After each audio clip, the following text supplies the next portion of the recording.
दोस्तों नमस्कार। अभी पिछले दिनों एक खबर आई कि 52 ब्राह्मण विधायकों ने एक चाय पार्टी की है।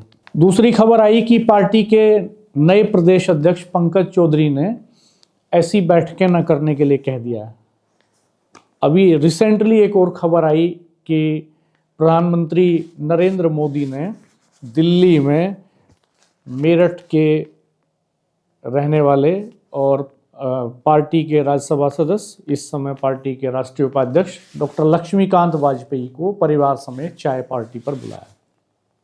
अब अगर इन तीन तस्वीरों को एक फ्रेम में देखें तो संकेत, संदेश और सत्ता की भाषा स्पष्ट तौर पर दिखाई देती है। पहली खबर की बात करते हैं, जहां बीजेपी के 52 ब्राह्मण विधायकों की एक चाय पार्टी होती है।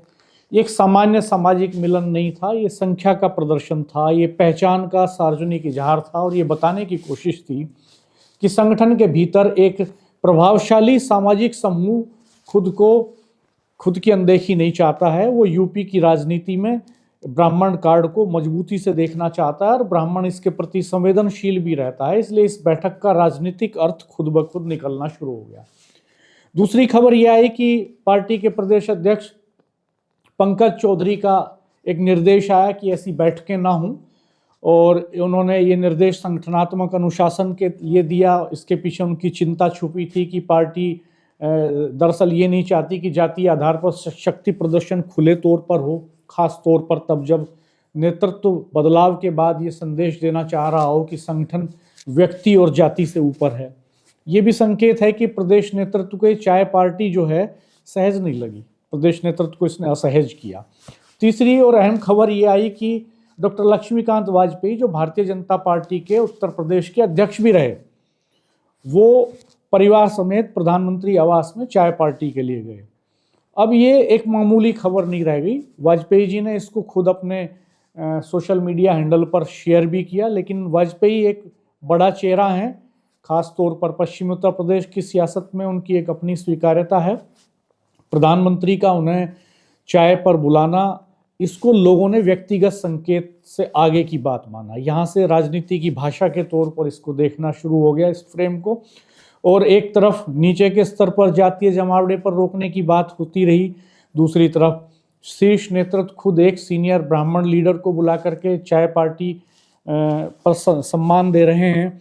तो इसके संदेश, इसके संकेतों से इसके अर्थ निकालने की कोशिश हो रही है कि ये किस तरह का संवाद है। इससे कोई सामाजिक संतुलन बनाने की कोशिश हो रही है, संगठन में जो जातीय जो सोशल इंजीनियरिंग है उसकी कोशिश हो रही है। ये दरअसल नेतृत्व ये बताना नहीं चाहता बीजेपी का कि वो किसी कास्ट से या किसी समूह से कोई दूरी बना रही है।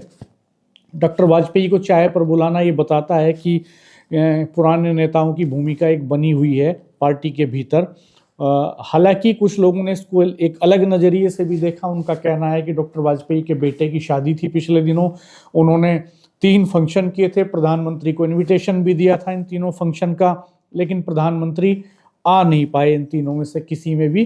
तो प्रधानमंत्री से पिछले कुछ दिनों में भारतीय जनता पार्टी के कुछ बड़े नेताओं के मिलने का एक सिलसिला चला है, जिसमें इन ब्राह्मण विधायकों की चाय पार्टी के बाद ब्रजेश पाठक भी एक दिन वहाँ मौजूद थे, वो भी चाय पर थे। और गाजियाबाद के सांसद अतुल गर्ग भी पिछले दिनों प्रधानमंत्री के साथ चाय पीते हुए देखे गए। तो कुछ लोग ये भी कह रहे हैं कि प्रधानमंत्री अपनी एक नेटवर्किंग के लिए, चूंकि उनका अपना पीआर का एक अपना फंडा है, अपना तरीका है, वो ये जानते हैं कि उनकी छोटी छोटी चीज़ों की बड़ी अहमियत होती है, बड़े नेताओं के छोटे छोटे कदमों का बड़े संदेश होते हैं। तो इस तौर पर प्रधानमंत्री बीच बीच में ऐसा करते रहते हैं जिससे उनका एक पीपल कनेक्ट लोगों के बीच में बना रहे, पार्टी के भीतर एक संवाद भी बना रहे और संदेश भी जाता रहे। तो कुछ लोग इसको ऐसा भी मान रहे हैं कि एक रूटीन की मुलाकात थी, जैसे बाकी लोग जाकर के मिल रहे हैं प्रधानमंत्री से, वैसे ही वाजपेयी भी जाकर के मिले। कुछ लोगों का ये कहना है कि इसको कुछ लोग जोड़कर देख रहे हैं। उनका ऐसा कहना है कि वाजपेयी को शायद कोई प्रमोशन मिल सकता है, कोई संदेश दिया जा रहा है कि ब्राह्मणों से नाराजगी नहीं है। और कुछ लोग ये भी कह रहे हैं कि वाजपेयी को जिस उम्र के जिस पड़ाव पर अब वो हैं उसमें कुछ खास उनको मिलना जाना है नहीं, उनको केवल इसलिए बुलाया गया है कि दो बातें हो जाएंगी। एक तो ये कि उन्होंने इनविटेशन दिया था बेटे की शादी का, तो वो बात हो जाएगी, और दूसरा ये कि हाल में जो ब्राह्मण विधायकों की एक मीटिंग हुई है, चाय पार्टी हुई है, उससे जो एक संदेश गया है वो कहीं ना कहीं डाइल्यूट होगा। खैर, सियासत में बहुत कुछ अंदर खाने चलता रहता है, बहुत सारे गोसिप भी चलते रहते हैं। क्या होगा क्या नहीं होगा ये आने वाले समय में दिखाई दे जाएगा। और ये भी कहा जा रहा है कि मंत्रिमंडल का विस्तार भी होने जा रहा है बहुत जल्दी उत्तर प्रदेश में।